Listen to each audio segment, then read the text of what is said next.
আমি প্লেট লাগবে না, ডাইরেক্ট একশোটা চলে যাই, গামলাই খাই, ওই ক্যালকাল ভাত নিতে আমার ভালো লাগে না। দেখছি না আব্বা, এরকম রাক্ষসের মতো গামলা করে ভাত খালি বলে আমাদের সংসারে আয় বরকত কিছু থাকবি, এমনি বলে আমাদের সম্পত্তি ক্ষয় শুরু হয়ে গেছে। প্লেটে ভাত খালি কি পেট ভরে না রে গোল্লা? না আমু বিরক্ত লাগে, এই পকিলে হানি একটু একটু করে ভাত লবো আর খামো, এই হয়। ছোটকালে তো এই গামলায় খাই, কই আমাকে ফ্যামিলির আয় বরকত তো কমে। নিজেদের বাড়িতে এত আয় বরকত থাকলি পারে, তাহলে পারে এই মামার বাড়ি এসে পড়ে থাকতি না, বুঝছিস? এই বহর, তুই এমন ভাবে কথা কইছু মনে করছেন গোল্লা সারা বছর মামার বাড়িতে এসে পড়ে থাকে। কইতে দেন মামানি, কইতে দেন। ওই ভাইগুলোকে পলিটিক্স করতে করতে অভ্যাস হয়ে গেছে, এখন কি করবে কন। তুই কি করলু? তুই আব্বার টিম নিবি কি তোর? মুই ডালকে ভাত খাইতে নিবি বেড়া। তাই বলে তুই আব্বার টিম নিবি? মামুর ডিম কি বেড়া, মুখরা ডিম। আর মামুকে হারা জীবন খালি ডিম খাইবে, সে তো হারা জীবন খাইছে। ডিম খামু আন বেটা মোরা, মোরা হচ্ছে জুয়ান, মুখা হন ডিম খাওয়ার বয়স। কি কর মামু? দেখ বললা, বেশি বাড়াবাড়ি করবি না কিন্তু কয়ে দিলাম। আব্বার টিম ফেরত দে। তুই তো মজা দাও, হ্যাঁ? মামুর ডিম খাইতে আছে ভাই না, হিসাব ওই বেহাগো মধ্যে। তুই ডাইলের মাল ডাইল দিয়ে ভাত খাইতে দরদ দেখাও বেটা। সংবাদপত্র পড়ো, রেডিও দেখো, সেখানে কি বলে? এই বয়সে, একটা বয়সের পরে ডিম খাওয়া যায় না। ডিম খাইলে আস্তে করে ব্লাড প্রেশারটা বাইরে যাবে, আমাকে মামুর টাস করে মরে যাবে। ডিম খাওয়াও না আজরাইল বলা বেটা। মামা নেই, ডিমের মূল জিনিস হয়েছে আপনার কুসুম। মনে করেন যে একটা নির্দিষ্ট,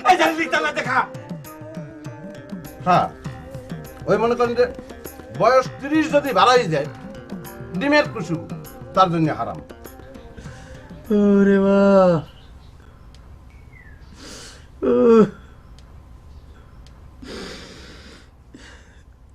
তোর জন্য আজকে এত বড় একটা শাস্তি ভোগ করা লাগছে। মনে হইতেছে খিদে হাত ফেল হয়ে যাবি রে। তোকে আমি এত করে নিষেধ করলাম, আমার সাথে চালাই করবে যাস নে। এমন ভাব করতেছি বড় ভাই, মনে হচ্ছে জীবনে বুঝি প্রথম তোর ভাত বন্ধ হয়েছে।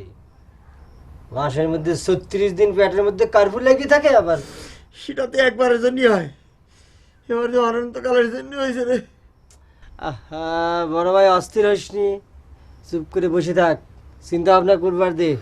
তোর কোনো চিন্তার মধ্যে আমি নাই, তুই টাকার ভাগ দে। কোন টাকার ভাগ? কে আমার কাছে 200 টাকা নিস না? ওই 100 টাকা তুই নে, আমার 100 টাকা ভাগ দিবি। আমি চাটমোহর বাজারে হোটেলে ভাগ খেয়ে আসবো। ওই টাকার ভাগ আমি তোরে কি জন্য দিব রে বড় ভাই? ওই টাকা কামাই করেছি আমি, তোকে ভাগ দেবো কি জন্য রে ভাই? আব্বার কাছে যখন টাকাটা আমি চাচ্ছিলাম, তুই 1000বার আমার নিষেধ করিস রে ভাই। এ ভাই, তুই তো অনেক সুযোগ সন্ধানী হয়ে গেছিস রে ভাই। এখন চোখ উল্টাইতেছিস না? তোর সাথে থেকে অনাহার ভোগ করা লাগবি, আর তোর নিজের পকেটের মধ্যে টাকা দিয়ে তুই কায়দা করতেছিস না? আচ্ছা ঠিক আছে ভাই, টাকাটা নাই তোরই, তোর খিদে লাগে নাই, যাই এই 200 টাকা দিয়ে চাটমোহর বাজারে হোটেলে ভাত খাইস চলে।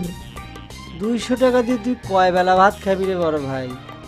তারপরে যদি সালিশ বসে টাকা যদি ফেরত দেওয়া লাগে, তখন তো আমসালা দুটোই যাবি না। ভাই রে, তোর মাথার মধ্যে আর কবে যে বুদ্ধি হবেই।